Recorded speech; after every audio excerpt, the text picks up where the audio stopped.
What do we know about the largest snake that ever lived on our planet? How did it live and what did it eat?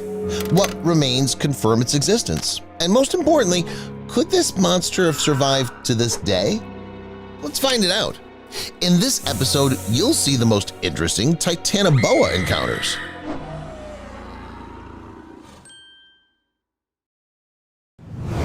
Titanoboa is a legendary snake that every self-respecting hunter or nature lover in general dreams of encountering in person.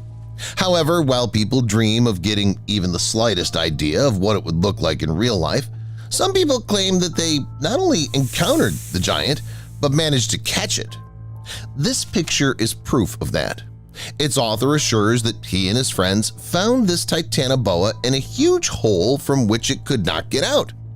The people put a thick red rope on it and pulled it out.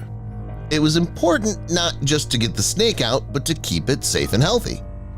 After the mission was completed, the people planned to call scientists to the scene, but the snake slipped out of the rope and disappeared into the tall grass, causing many people to not believe it was real.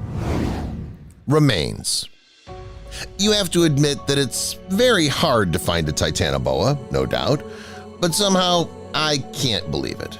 It's another thing to find the remains of this amazing prehistoric snake. At least in this case, there'll be no dissonance. After all, many are sure that the slithering one has long been extinct. The remains in question were discovered in Colombia's Carrion mine, one of the largest coal mines in the world. Local experts have made a statement that, judging from the remains, the snake spent a lot of time in the water feeding on crocodiles and fish. Also, the found bones help people determine the average temperature in the tropics of South America 58 to 60 million years ago. At that time, it was 86 to 93 degrees Fahrenheit. Now, the average temperature in the area of that Colombian area is 82 degrees Fahrenheit. It's assumed that the found individual weighed at least a ton and reached a length of 43 feet, or even more. Skeleton. All the coasts of France are alike in some way. All except one.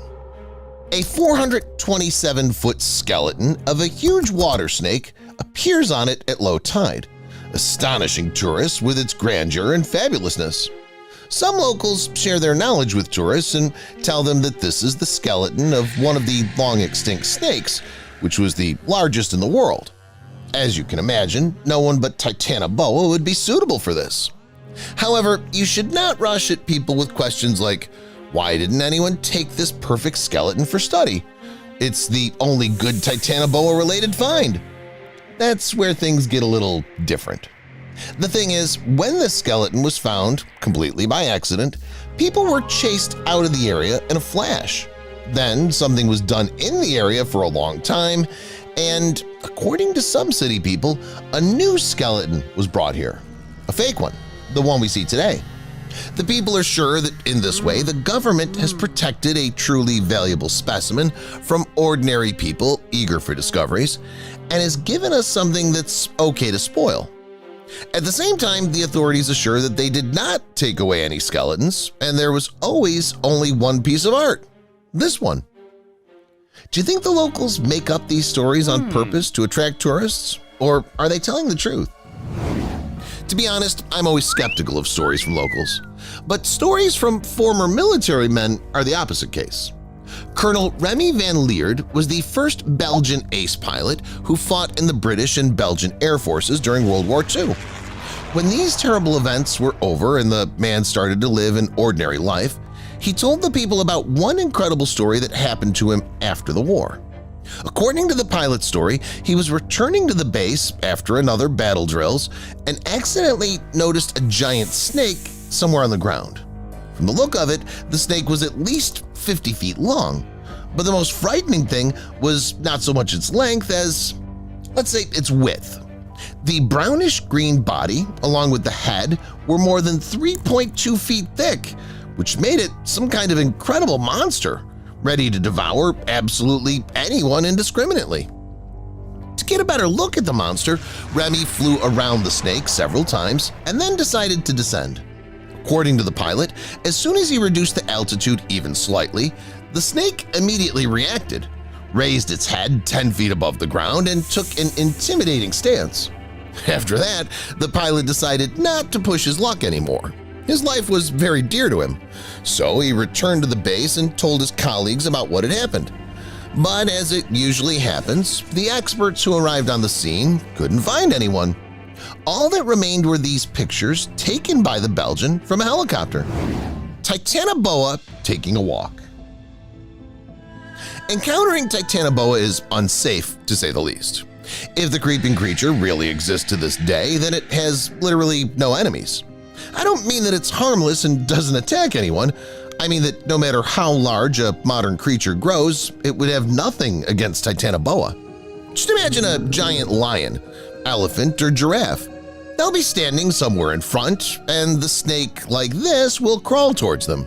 It's gigantic not only in terms of length, but also in terms of width. Even anacondas with a 10 to 13-foot length can defeat wild and dangerous cats, let alone such an individual. It will probably be ready to devour the whole car if someone tasty moves inside of it. This video showed a smaller snake, although some commentators still classify it as Titanoboa, just a young one.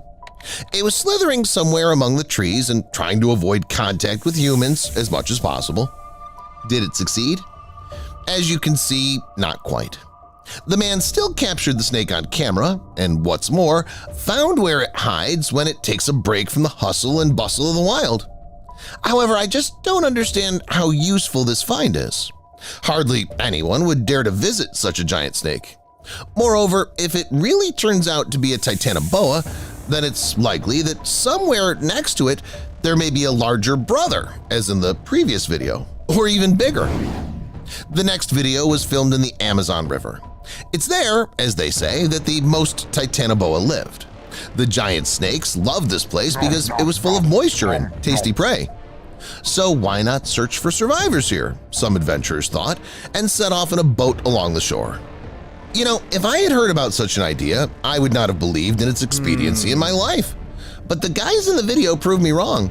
They actually encountered a giant snake there, and judging by its size, it couldn't be related to anacondas or other giant modern snakes. It was definitely a Titanoboa that was resting and gaining strength before its next attack. I wonder if I was the only one at that moment watching and expecting the snake to lunge sharply at the humans. That would have been scary to say the least. Do you think they'd have swum away from it? Crawled out.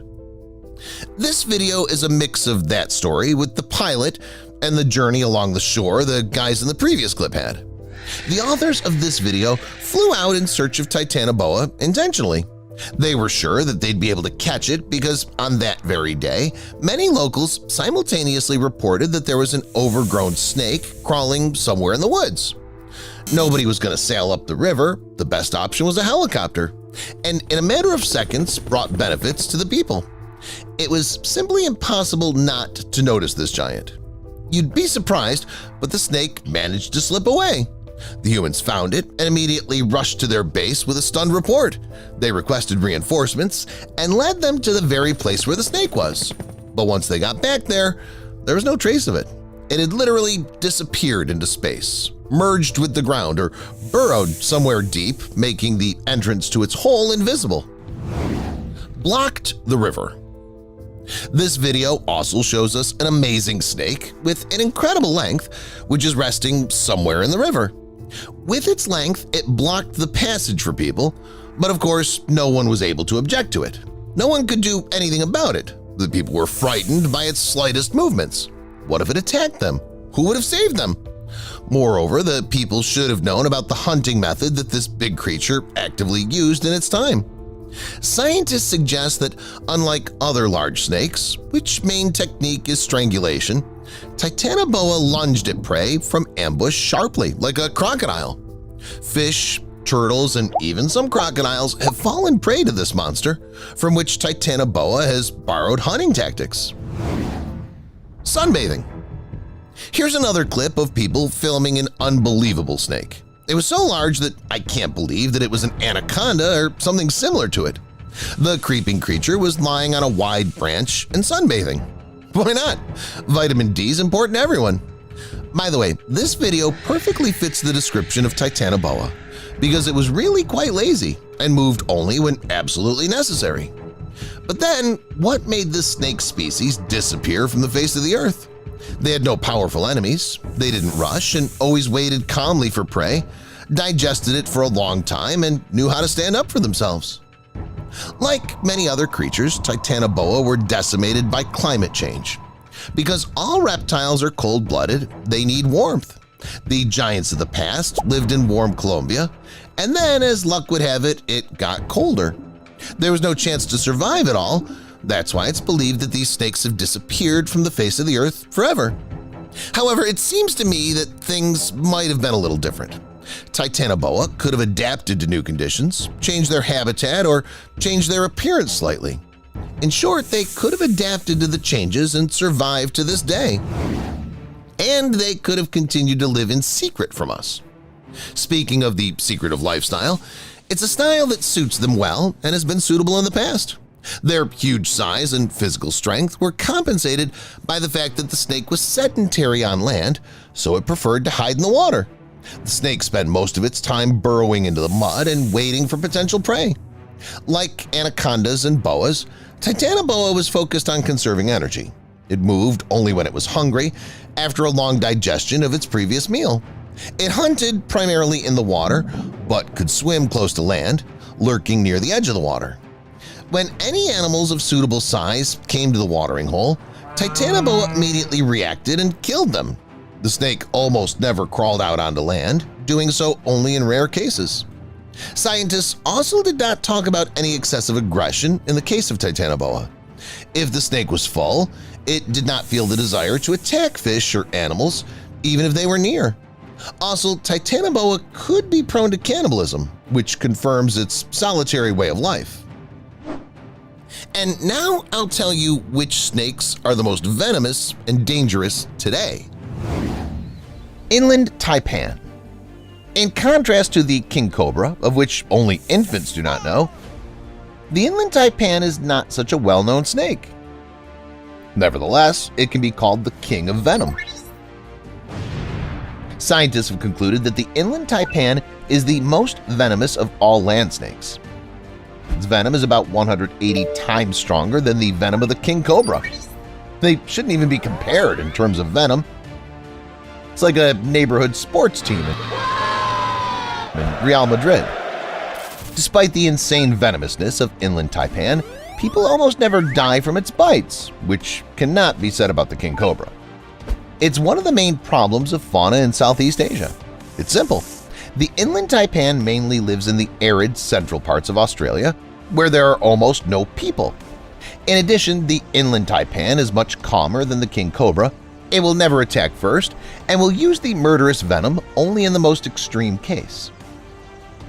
So to see the snake and test its strength, you'd have to work hard and travel around Australia, which, incidentally, Steve Irwin did in his lifetime. Just look at how fearlessly he squeezes the most venomous snake in the world. I'm a little wrong about that last one, though. Yes, the inland taipan is the most venomous snake in the world, but only on land. Surprisingly, even such a monster can be beaten. And its opponent is the Belcher's sea snake. It's a venomous sea snake of the elapids family.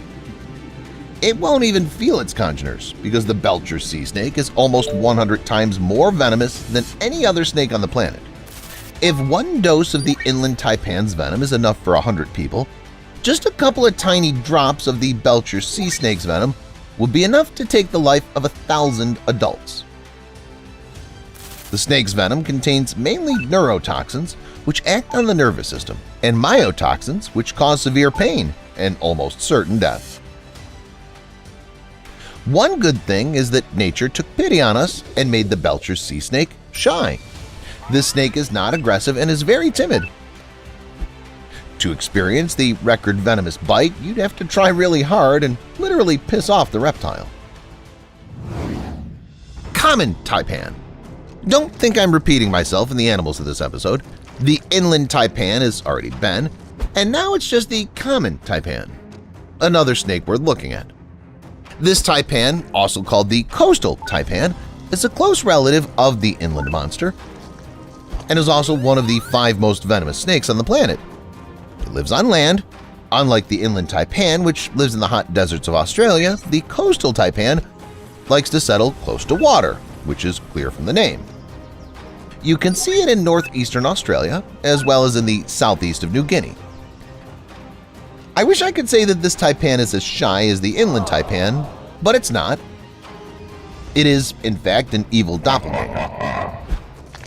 The coastal taipan is an extremely irritable and vigilant snake that reacts lightning fast to any movement nearby.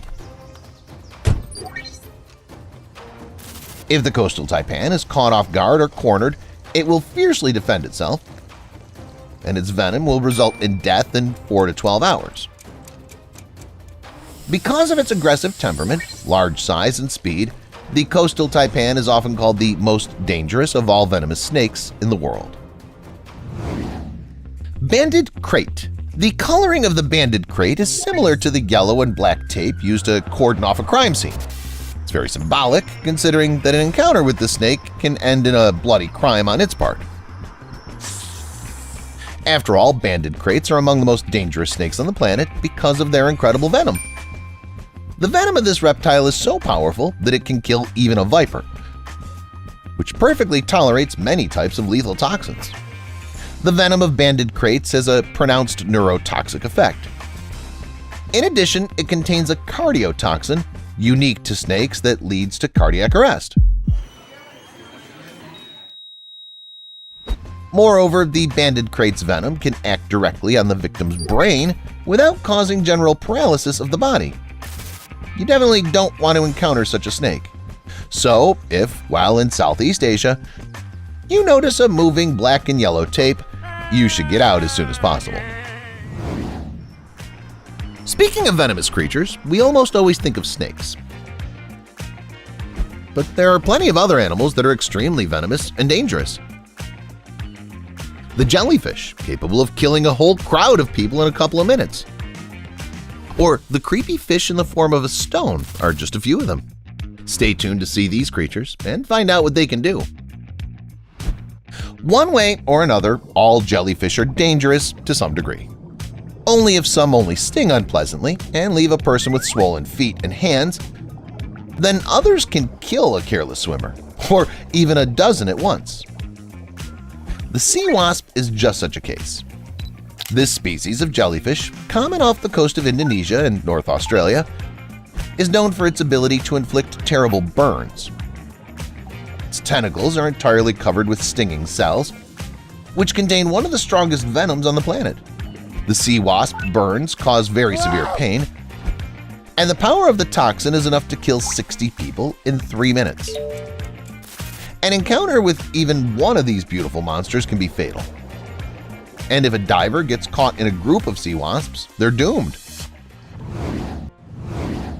When you see a Palestine yellow scorpion, or any scorpion for that matter, you wouldn't want to get close to one, would you? After all, these creatures repel us reflexively. But what about these beauties? Such beautiful shells would make a great addition to your home's decor. Except that you should not touch them categorically, because they're not harmless shells, but cone snails. Predatory and very venomous mollusks. They're extremely ruthless. Lying on the seabed, they can eat a whole fish, swallowing it whole, and not even choke on it. Before doing so, they lure the prey with their outgrowth. Cone snails are extremely dangerous to humans as well. Of course, they can't swallow any human, but they could easily send them to glory. And it happens incredibly fast. Especially dangerous is the geography cone. This baby is called the cigarette snail. All because the person attacked by this cone will die in 2 to 3 minutes. It's just enough time to smoke the last cigarette. What's creepier, cone snails attack not only by direct contact but also from afar, firing a kind of harpoon at the enemy. It pierces even the suits of divers. Well, the worst thing in all this is that there's no cure for cone snails' bites. The victim can only be cured by making an incision in the place of the bite and bleeding to prevent the venom from spreading through the body. It's hard to find a creature that can rival cone snails in terms of venom, but there is at least one in the ocean. It's the stonefish. The stonefish is indeed a stone, but a living one. It's a master of disguise. So it mimics the stones on the seabed, suddenly attacking its prey that pass by. To see it even in clear water is not so easy, let alone muddy water. A human may accidentally step on the fish, mistaking it for a rock or just not noticing. And then the terrible thing will happen. In response to irritation, the stonefish will raise sharp and strong spines which will pierce the skin and let the venom into the human body. That'd be all right, but this particular fish is the most venomous in the entire world. Even a small prick in the leg or arm could be enough to put a person in the hospital for several months. If the spines penetrate deep or get into a vein or an artery, death can occur in just a couple of hours. I'd stay away from such a fish. But not all people think so. Some people cook stonefish as a delicacy. I guess that's what revenge for people looks like. Not only unlucky animals can be inside a snake, but also its own babies. Now I'll tell you about what can be found inside giant snakes. What could it be? Such a question was on the minds of all the eyewitnesses who watched this giant snake, which belly was literally bursting. They noticed the creeping creature in Nigeria near people's homes, which unwittingly caused bad theories to emerge. The snake could have swallowed one of the domestic animals or some important object. Curiosity and fear for the safety of their loved ones led people to see what was inside it. It turned out that the python's belly was full of a record number of eggs. The snake was preparing to give birth any day now. The farmers, who had not expected such an outcome, took a couple of pictures and shared them in the internet. The story instantly caused a controversy in the community. Some said it was atrocious treatment by humans and that the perpetrators should be punished. Others, on the contrary, stood up for the locals. What were they supposed to do? What if the snake had swallowed their dog or cat? In that case, the pet could still be saved, and that would be the only right thing to do. What would you do if you were the villagers? Write in the comments. The girl in the following story was walking in the wild with some friends. Suddenly, a huge python crawled toward them, clearly aggressive. Trying to save herself from the snake's attack, the girl rushed in the opposite direction with such force that her favorite teddy bear fell out of her backpack. It was some kind of her lucky talisman. Python noticed something extremely appetizing falling to the ground a couple of feet away from it, and it lunged toward the teddy bear. Not a minute later, the teddy bear was already inside the python. The girl wasn't going to put up with such an outrage, and it wasn't even about its talisman. It was about the fact that the snake was unlikely to digest the teddy bear normally. It's a toy after all. The friends helped drag the snake to the veterinary clinic, where the toy was successfully extracted. The talisman stayed with the girl, albeit in a slightly shabby condition, and the snake returned to the wild, intact and healthy after a while. Let there be light. One of the most popular dogs in the United States is the Golden Retriever, and this is not a coincidence at all. Representatives of this breed have a fairly high life expectancy. They're easy to train, they love to swim, and are simply charming. But as practice has shown, these wonderful dogs have one unpleasant disadvantage. They're too curious. Sometimes it doesn't lead to anything bad and even seems nice. Sometimes it can cause serious health problems. An unpleasant story happened to a family with a 10-month-old Golden Retriever. It led an active life every day, all day long running, jumping, barking joyfully. But suddenly, as in the snap of a finger, its mood changed to sullenness. It lost all its energy. The dog began to vomit. It didn't want to have contact with its loved ones. What had happened? The family went to the vets with this question and did absolutely the right thing. Thanks to x-rays, the people found out that their beloved dog had swallowed a light bulb whole. Fortunately, it was small and didn't burst inside the dog. They managed to get it out, even without surgery. The retriever was happy and immediately forgot about all the misfortune, but the owners became more careful about the things they leave unattended. The following story is about a lizard called the agama. It's one of the few reptiles that's happy to be friends with people. Its entire body consists of spiny thorns, and its snout is decorated with a nice beard. Speaking of the beard, it's actually a special bag that inflates during danger and the mating season. Besides, the lizards can change its color depending on their mood and environment. Such an unusual pet has been pleasing a family from Missouri for several years. No one was afraid of it. Their little daughter, who was only 7 years old, was even allowed to play with it. One day, the agama started acting a little strange, and the daughter lost a banana, a toy from her favorite Barbie collection. Smart parents immediately drew a parallel between these events and took the lizard to the vets. X-rays confirmed the adult's theory, and the banana was removed before it could harm the pet's body. That's all, guys. Which object did you definitely not expect to see inside an animal? Let me know in the comments. Thank you for watching, and see you later.